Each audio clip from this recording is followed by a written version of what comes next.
Ladies and gentlemen, welcome back to the Crypto News Podcast. We are buzzing as always. Got to start off by apologizing for the light. We are recording not super late, but late enough. Normally we got some nice sunlight on me in Mexico. I'm recording at 7:20 p.m. tonight because we have the one and only Alex Svanevik on the show today. He is a whole friggin' day ahead of me in the one and only Singapore. We're going to get into all this. Super pumped to have him on, the CEO of Nansen. You guys know what Nansen is. Alex is the CEO and co-founder of Nansen and has a background in artificial intelligence with 10 plus years as a data scientist and management consultant before co-founding Nansen in 2019. He's also one of the initial DAO members of Lido Finance and PleasrDAO and serves on the board of WalletConnect. Super pumped to have you on, Alex. Welcome to the show, my friend. How you doing? Thank you, Matt. Thanks for having me. It's great to be here. Pumped to have you. And it's always super cool when you're a whole day ahead of someone, recording. Absolutely. I'm living in the future. The future of finance. Living in the future. You were chowing down on some, just a beautiful macro breakfast before we got started here. I just finished burritos for dinner. You just finished a good old brekkie. We'd love to see it. Yeah. Before the show, you and I were shooting the shit a little, and you had a couple pretty awesome stories. I got to get you to tell those. But before that, we got to touch on your incredible little tweet about Singapore. You have been in Singapore for the last 6 years. I've never been. It's on my to-do list. Seems like one of the sweetest places on the planet. You touched over a couple good points. You can tell them better than I can. I think this would be a great place to start. Tell us why you love Singapore so much and how cool life is there. Yeah. So I've lived, I think, in 7 different countries. So I feel like I have a relatively good sample to compare, Singapore with. I don't know where to start. I think to me, it's actually about values. I really like Singapore because I feel like the culture here is very meritocratic, first of all. And that's how the whole society has been, created since Lee Kuan Yew kind of started transforming this place from a swamp to metropolitan city-state.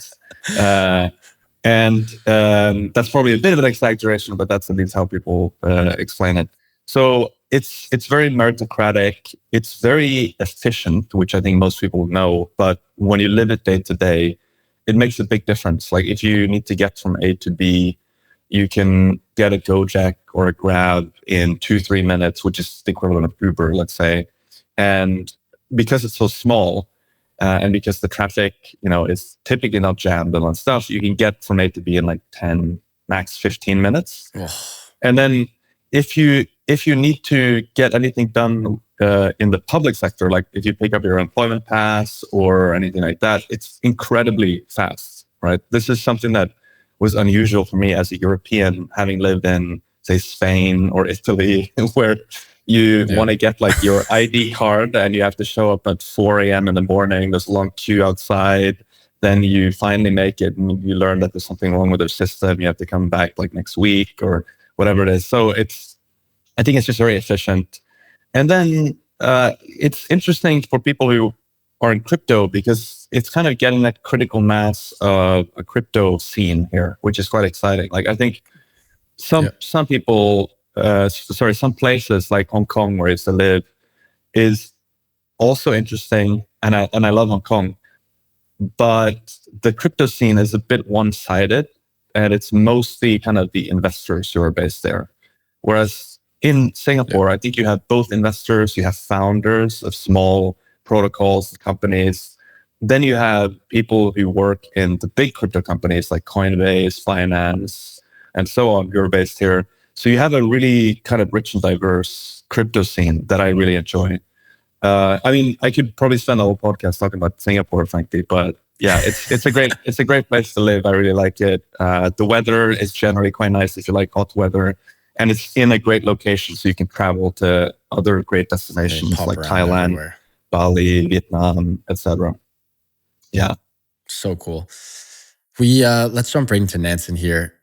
When I first heard of Nansen, it was pretty close to when I got in the space not too long ago. I wasn't as early as you were, but you and your team's growth has been absolutely incredible. Kudos and massive shout out and well deserved to you guys. Before we jump into the whole thing, did you ever think that like you guys would literally be the behemoth of anything analytics and data related in the whole space? Like, because again, you left a good job to come start this in a risky industry. Did you ever have that hunch, like we're gonna build the shit out of this thing and turn it into a monster? Was that Yeah. ever a thought? Yeah, thanks for the kind words. I mean, to be totally honest, when we started Nansen, we kind of thought of it as a potential cash flow business. Like, I think that's how we didn't think, let's go out with this boil the ocean vision to become like $1 trillion company. It was more like, hey, we know that there are certain unsolved problems in crypto. And in particular, a lot of the data was kind of either not existing, the analytics were incorrect in many places. And there were just so many kind of basic analytical questions that you weren't able to answer back when we started, in particular with regards to what's happening on chain, right? That's what we are really good at. And so we thought if we just solve those problems, we're probably going to have paying customers who want to answer those questions. And, they'll want to pay because investors at the end of the day want to make more money. So if we're helping them make more money, then presumably they will be okay paying a subscription fee for the product. And so it was very much coming from a relatively humble place. But yeah, we did start growing very fast. Like we launched the product April 2020. We had our first paying customers the literal first day that we put up the landing page. And then, word spread and we just started growing very organically. And then at the time, I was the only one working full-time on this project, and my other two co-founders were working part-time. And about 6 months later, we realized, like, this is turning into a real company. We need to hire people. Jump on. You guys need you guys need to commit to this full time. And so they did. And we raised a seed round so that we could hire people, even though we were making revenues actually, but you still want to make sure that you have enough money in the bank if things change so that you can pay your employees and so on. So we did a seed round. We started hiring our first people, and then the next year, 2021, was incredible. And we did a Series A with A16Z. We did a Series B with Accel and many other great investors later in the year. And yeah, I mean, some VCs we spoke to in 2021 said that we were like literally one of the top 5 fastest growing SaaS companies they've ever seen in terms of the revenue growth. So yeah, so that was incredible. But like, it was also, good timing with both DeFi and NFTs really taking off. And so it was great, but it's a good feeling for sure. Like, and then you realize actually we can aim much higher here. And then you have to kind of calibrate your vision and your aspirations upwards, which is a good thing, obviously. And then, we've never looked back since. I love that. Bit of a weird question here. You guys pull a shitload of data from, I mean, all the big boy, big gal chains. You pull data from over 250 million wallet addresses, which is absolutely bonkers. This is strictly my selfish curiosity here. Which chain is the easiest to pull data from, and which chain is the hardest to pull data from? Which chain gives you sort of the sexiest and most enrichful and forward-looking, trend-esque data, and are some you're just like, this is hogwash, this is nonsense? I'd love if you could sort of give us some gold on the pros and cons of pulling data from certain chains.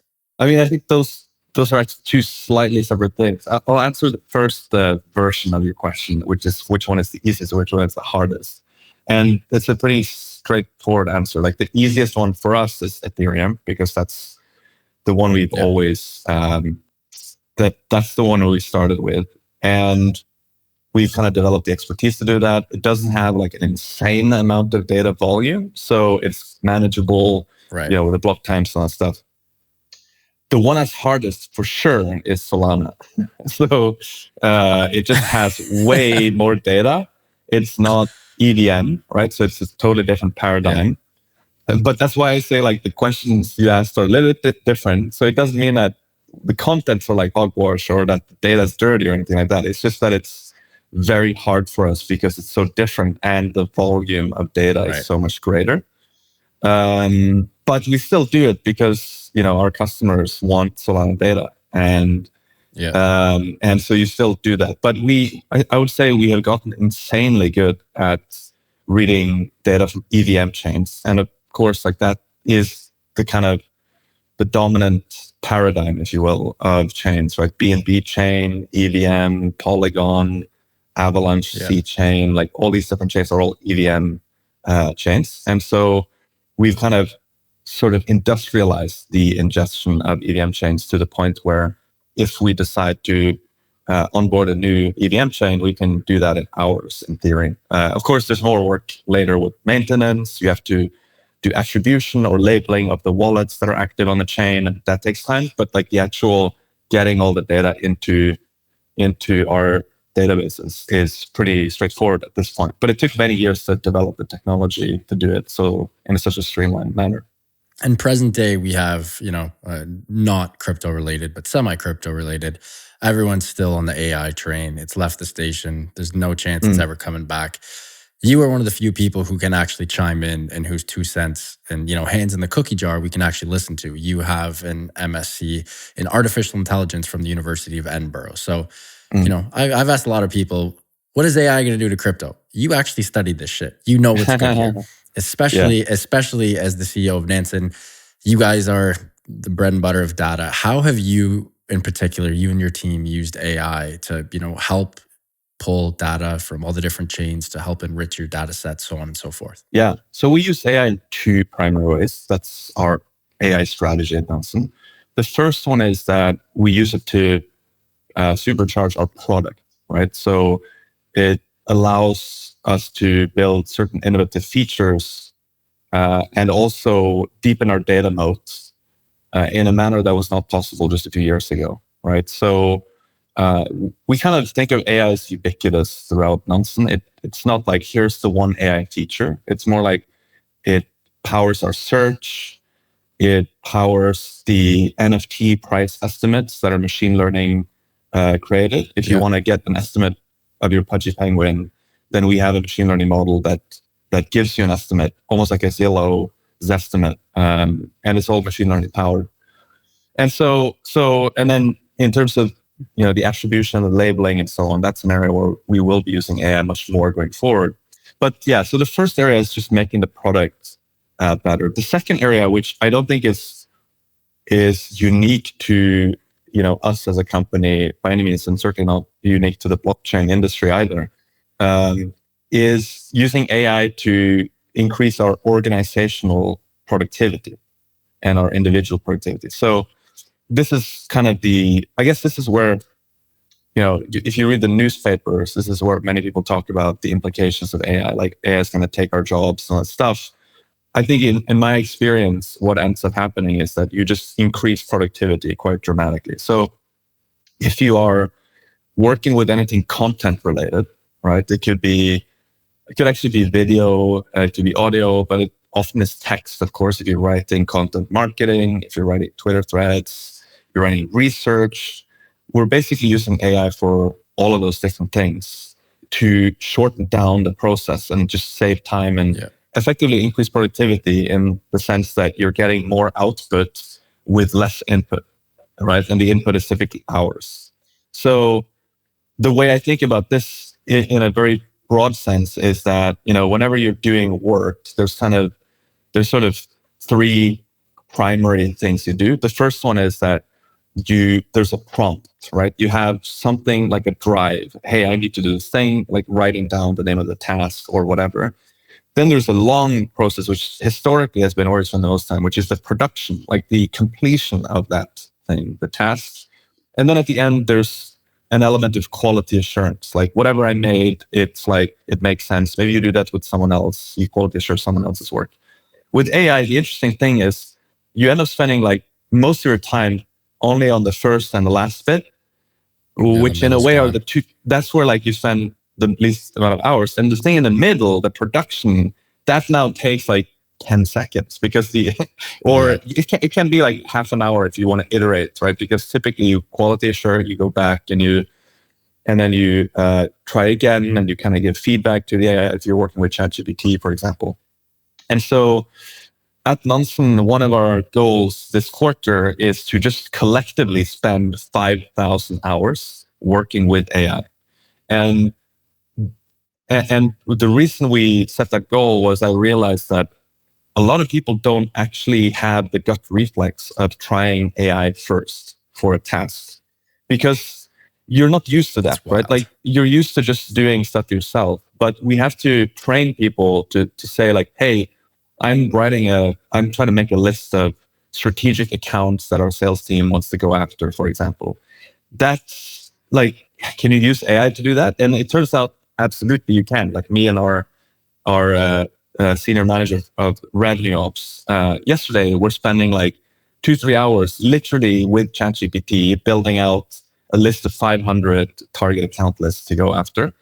And it saved us an insane amount of time just doing that, right? Of course. And so the surprising thing is that you can use AI, and I would say in particular ChatGPT, for so many things. And even now, I've been using it extremely actively the last 6 months. Even now, I'm realizing every day that like, wow, it's actually pretty good at this thing here. Like if I prompt it in the right way, and if I give it, constructive and clear feedback, if it does deliver on my expectations. Anyway, so I think if we get the team to spend 5,000 hours, that works out to about 4 hours a week per person. That's 10% of their time, right? Then you will have built up a bit of a gut reflex to think like, in my area, this is an area where AI is great and super helpful. It increases my output by like 10x or 100x in some cases. And then once you get the next quarter, because we plan quarters through objectives and key results and so on, OKRs. And when we get the next quarter, we can start looking at, let's look at the outputs and the outcomes we're creating with AI. But for now, I just want to focus on the input. It's like, put as many hours as you can into the process of working with AI. And then the bet is that good things will come from that. So yeah, so basically like those are the two areas, right? To innovate on the product, make a radically better product. And specifically for us, that's about kind of creating great interfaces to the data and analytics powered by AI, as well as deepening our data moat. And then there's the organizational productivity piece where there are many principles. Like one principle is try AI first. Another principle is make AI a team member. Like you should literally think of the AI as a team member. It's like, hey, did you invite this AI to the meeting? Did you share the documents with the AI? Right? Did you give the AI enough context to be helpful to solve this problem? You kind of have to shift your mental model towards this not being software, but it's like another team member, which is kind of weird and a bit science fiction. But I think we are actually there where it makes sense to work with AI in this way. So yeah, it doesn't answer your question on specifically AI for crypto, but that's at least how we think about it. And absolutely love that. You sort of fired me up there a little. I'm not going to lie too. I feel like you're the kind of CEO where someone's like, hey, Alex, I need X amount of dollars for this AI subscription. You're just like, you chuck the Amex at him. Have a whack at it. Specifically for AI, for sure. I mean, like the reality is it's more expensive to not have a ChatGPT subscription than it is to have one. It's like way more expensive not to have it. Because you're ending up spending a bunch of time on stuff that the AI could be helping you with and do it much faster. Do you know how many people and clients I talk to who still don't use it every single day, who don't have the GPT-4 subscription, where I'm just like, I can barely remember a year ago when this was not, like I almost forget about life before it. And so you use it yourself it's actively. It's bookmarked. I mean, I don't use the bookmark anymore because it's such a habit of just, in Google Chrome, CHA, boom, and it just pops. You know what I mean? Like, exactly. It's just wild how it works.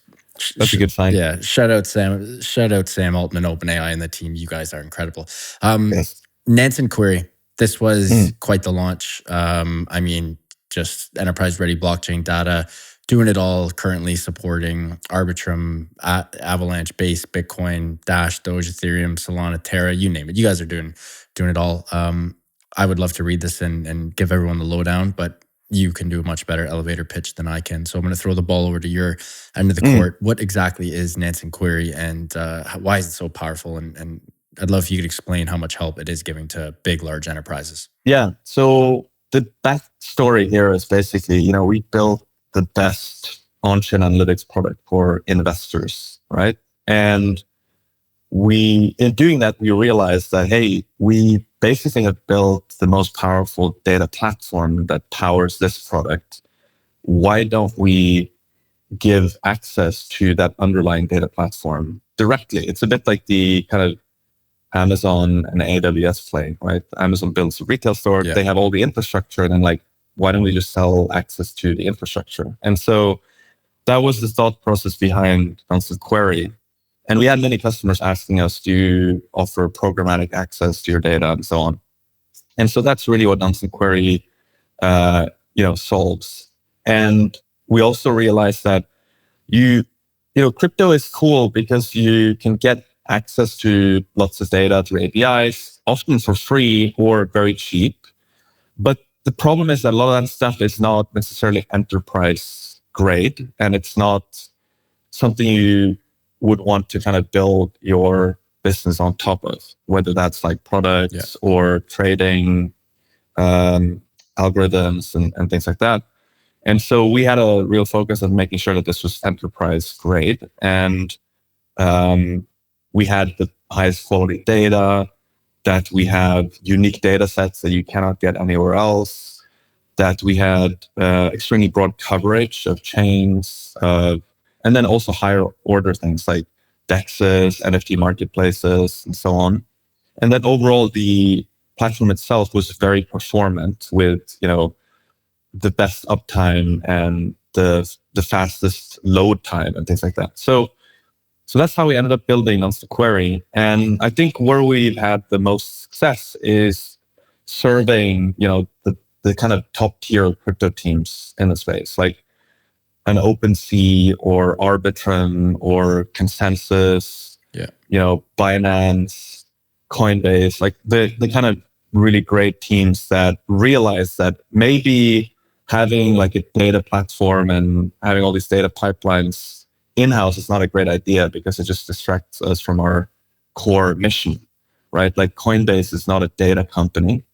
It wants to increase the amount of economic freedom in the world, and primarily, of course, they do that through offering a great exchange. And so instead of them spending a ton of time internally building out stuff, it's actually much more economical to just buy this from us, right? So that's the kind of basic premise of why we built Nansen Query and where we've had the most success. I also feel like it is a space where, it's great to have a few different alternatives for customers, right? You do want to have kind of either free or cheap options for like hobbyists and so on. That's not quite where we play with this offering. Like we figured, let's just focus on the kind of production grade and sort of enterprise tier customer segment. That's kind of where we want to play. And that's where we think we will succeed the most. And then we will let other companies focus more on kind of the more downstream and broader pool of customers. So that's where it is today. I think there's still, and we support like 25 different chains.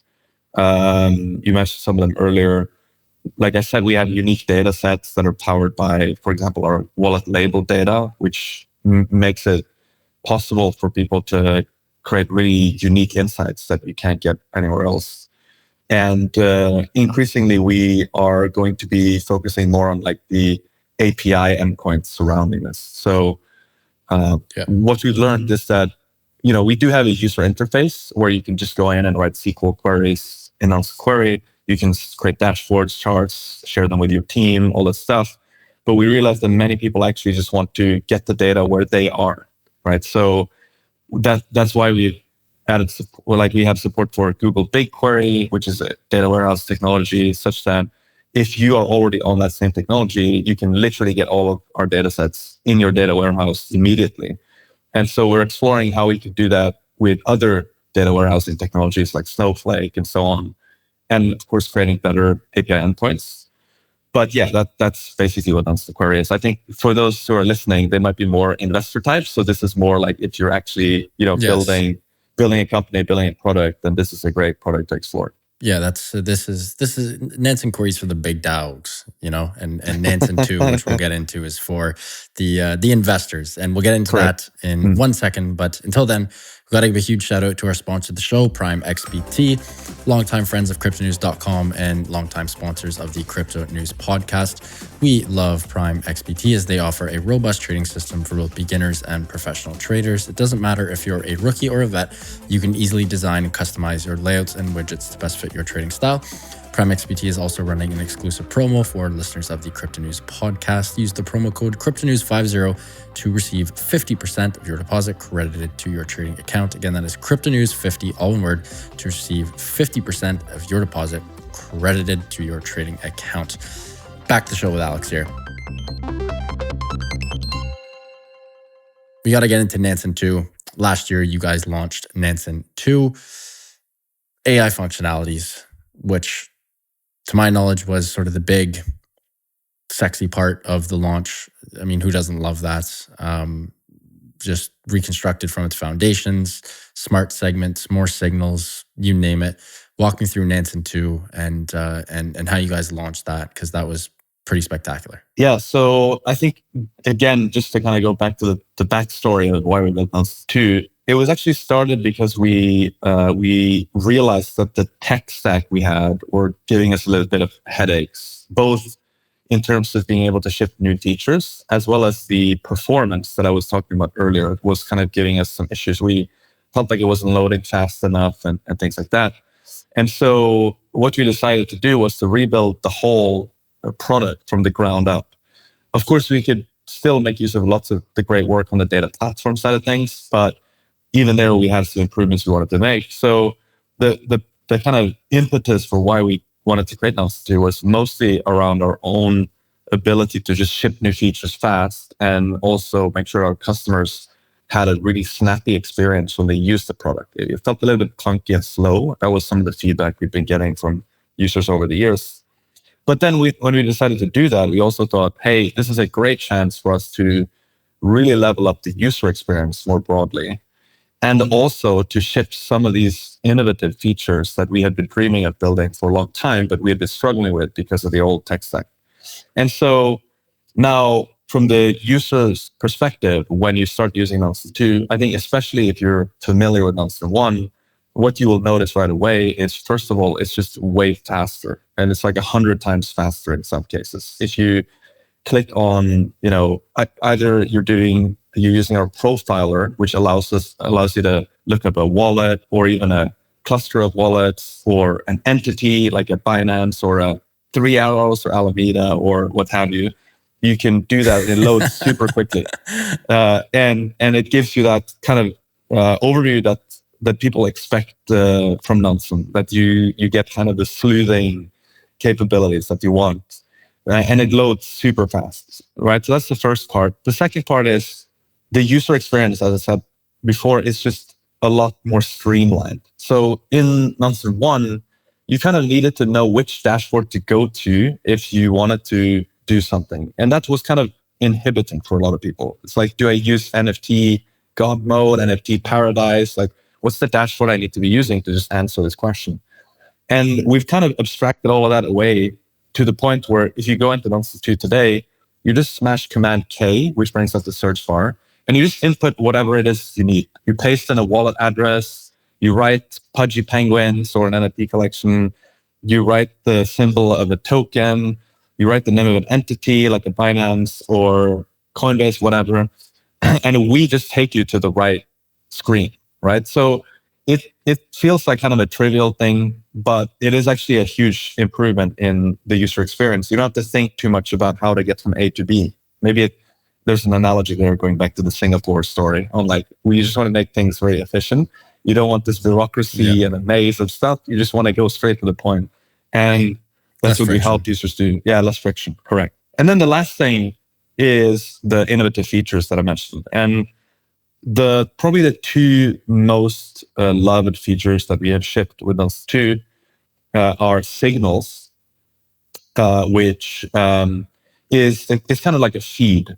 So if you don't have a very clear idea of what you're looking for, you can just go into signals and you get a feed almost like a Twitter feed, and it just surfaces anomalous events from the blockchain. So like, here's a token that had 100 times the amount of centralized exchange inflow that it normally has. Maybe you should look at that. Maybe there's something going on there, right? So gold nuggets. Correct. That's all it is.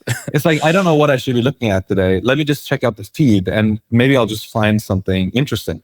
And then you can drill down from there, right? So the mission of our company is to surface the signal and create winners in the future of finance. And so this is literally what that feature does. It just surfaces signal for you because there's so much stuff happening on chain, especially with, 20 plus different chains that you support. So that's AI powered as well. It's like the stuff that the AI thinks you should look at because it is anomalous somehow is what's going to show up in that feed.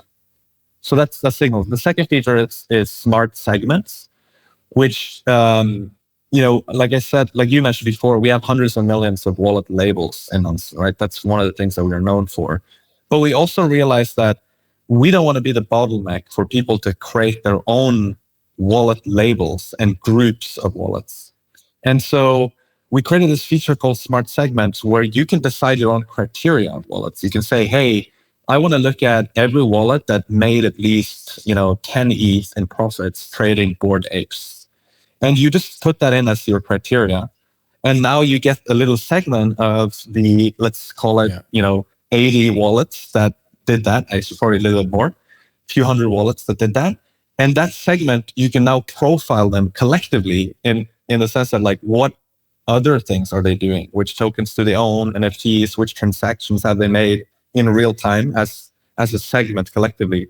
And you can pull that segment into, the other parts of Nansen. Like you can filter using the segment if you're looking at a specific token or NFT. And so, this is another, I think, super powerful feature that we have shipped in a basic form, but it's going to get a lot more powerful in the next weeks. And of course, a lot of these things, like I said at the beginning, are AI powered, right? Everything from the search to signals to, of course, a lot of the stuff that happens on the back end with regards to the attribution and labeling of addresses.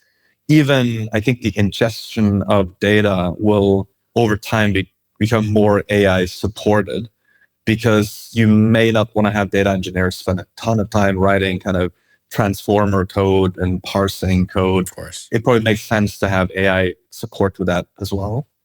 That's the summary of what Nansen 2 is. But it's early days still. And I think if you've tried it, you kind of will see a material improvement from Nansen 1. But you should also know that this is early and we have a ton of really exciting features coming out this year for it. Alex, you've been on a roll. I wish we had more time here, man. This has been too much fun. Couple more questions and we will wrap up. Success story. I don't know if you can tell me or not. I know the listeners would absolutely love this, but someone along the way must have used Nansen to find a specific signal and made an absolute shit ton of money. And we, on behalf of all the listeners and everyone at Crypto News, we would love if you could give us just a little tiny inty story of maybe someone, you don't need to drop names, but just like the Bored Ape example you said, where someone found something, bet a shit ton on it, and made an even bigger shit ton. I'd love if you could give us a little nugget of gold here. Yeah, there are a few different ones. Probably the most famous one is MEV Collector, which is a Twitter account. And he wrote a thread about how he made an insane amount of money flipping NFTs using Nansen. I can't remember the exact numbers. I think it might have been something like 10 ETH to 800 and something ETH flipping NFTs using Nansen. And and by the way, like just to be very clear, that's to his credit. Like he is the hero. We are just kind of he is Batman. We are the Batmobile, right? Like he is the guy actually doing it. We're just a tool. Yeah. But the cool thing was he was not doing that on just one bet, right? He was doing it, consistently and just grew the portfolio. So that's incredible. And I've met them in person, which is cool. There's also another story of one of our customers who I think put $500 on a token that they discovered in Nansen and turned it into $1.5 million. This is also a tweet that's out there, and we have it in some of our marketing material because it is pretty amazing. And then there are, of course, many other examples. There's another one where there was a fund that had a lot of money, like hundreds of millions of dollars in Anchor when the Terra thing was happening. And they had set up Nansen smart alerts so that they got notifications when liquidity was being drained from the curve pools. And because of those notifications, they also exited the curve pools and basically saved probably like maybe hundreds of millions, at least tens of millions of dollars were saved because they were able to get out fast enough. And they have told me that the smart alerts basically saved them. They owe you a dinner. Yes, it's yeah. It's not only kind of the moonshot shitcoins that go 1000x. It can also be used for like defensive purposes to make sure that you don't lose all your money, right? So there are a ton of other stories, but those are three that come to mind for now. So cool. Alex, absolute treat. Thank you so much for coming on. This was a blast. I can't wait to have you on for round two. This was too much fun, and we barely scratched the surface. You also had some electric stories that you told me before the pod. And folks, we will save those for round two because Alex, I mean, you would be up there for one of the people to have probably not one, but maybe 12 pints with and shoot the shit over some crypto stories. But we'll have to wait until next time. Until then, wishing you and the team all the best. Before you let us go, please let us all know where everyone can find you personally and Nansen online and on socials. Yeah, so the best is to go to Nansen.ai to try out our product. You can also find me on Twitter, Svanevik. Just look for a very cute pudgy penguin. You can also find Nansen's Twitter account at Nansen_AI. So thanks for having me, Matt. It's great to be here. Hey, pudgies have been ripping. I know you've been calling that for a while, but what's no free ads on the podcast, but we're going to give them one. Why have they been ripping so much? What's the deal with pudgies here? You know, it's I used to say it's 3 C's, but it's actually now 4 C's. Cute, community, content. For example, they have like 10 billion views on Giphy and they have more than 1 million followers on Instagram. But the 4th C is also the CEO, Luca. Right? Luca is a fucking amazing operator and one of the truly great ones in crypto. And he's like 26 years old or something. Really an incredible operator. I'm actually hopping on a call with him now in 4 minutes. So it's the 4 C's. That's why Pudgy is doing so well, I think. The 4 C's, I love it. Alex, thanks again, man. Really appreciate it and can't wait for next time. Thank you so much, Matt. Folks, what an episode with Alex Svanevik, the one and only from Nansen, CEO and co-founder. Huge shout out to him and the team for making this happen. If you guys enjoyed this one, and I hope you did, please do subscribe. It would mean the world to my team and I, to the team. Love you guys. Thank you for everything. Eustace, my amazing sound editor. You are the man. And back to the listeners. Love you guys. Keep on growing those bags and keep on staying healthy, wealthy, and happy. Bye for now, and we'll talk soon.